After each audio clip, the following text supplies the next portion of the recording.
merci de nous rendre visite. Noremat, une entreprise spécialisée dans l'entretien des accotements routiers. Quelque chose qui est vécu aujourd'hui comme une contrainte. Et j'aimerais bien pouvoir vous démontrer que d'une contrainte, on peut faire une opportunité pour le développement durable. Alors si vous voulez bien me suivre. Alors nous avons essayé d'exprimer à travers un outil pédagogique toutes les synergies que l'entretien des bords des routes pouvait amener au territoire. C'est plus de 500 000 tonnes de matière qui pourraient contribuer à la méthanisation, au compostage. Alors on voit les synergies possibles, station d'épuration, compostage. L'épandage du compost contribue à faire de l'amendement bio et répondre aux objectifs de 20% d'agriculture bio.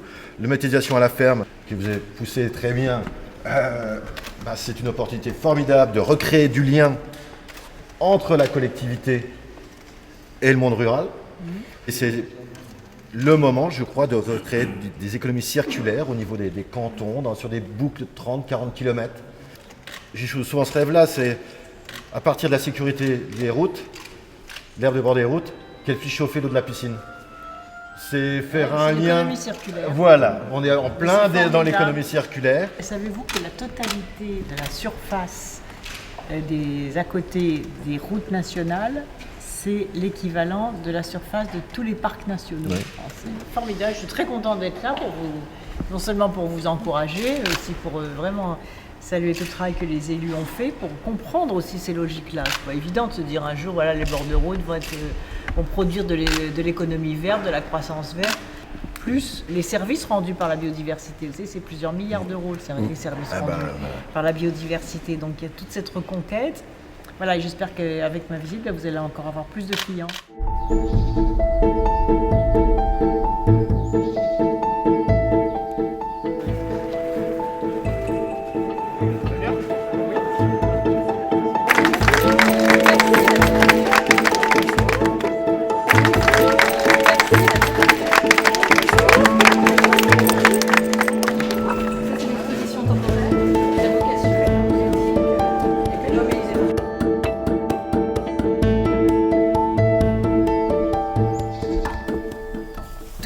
Tous les 8 enfants partaient en vélo avec ma mère d'ailleurs, on partait avec les pique-niques et on venait ici tous les ans à Notre-Dame-de-Sion. Donc c'est un territoire que je connais bien, c'est un territoire magnifique avec des paysages exceptionnels, une biodiversité exceptionnelle.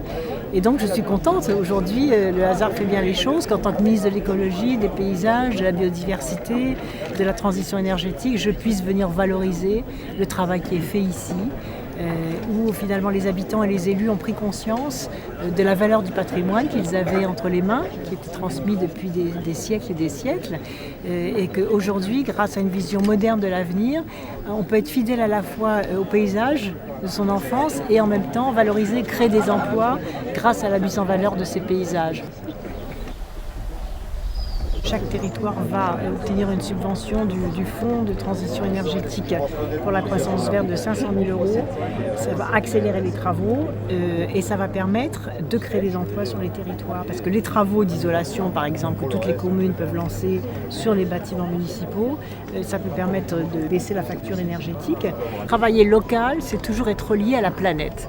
C'est parce que tous les territoires se mettront en mouvement comme ici que l'on réussira à maintenir le réchauffement climatique en dessous des 2 degrés avant la fin du siècle. Si on fait quelque chose, non seulement on va limiter ces dégâts, mais en plus on va créer des activités et des emplois. Donc c'est ça qui est nouveau.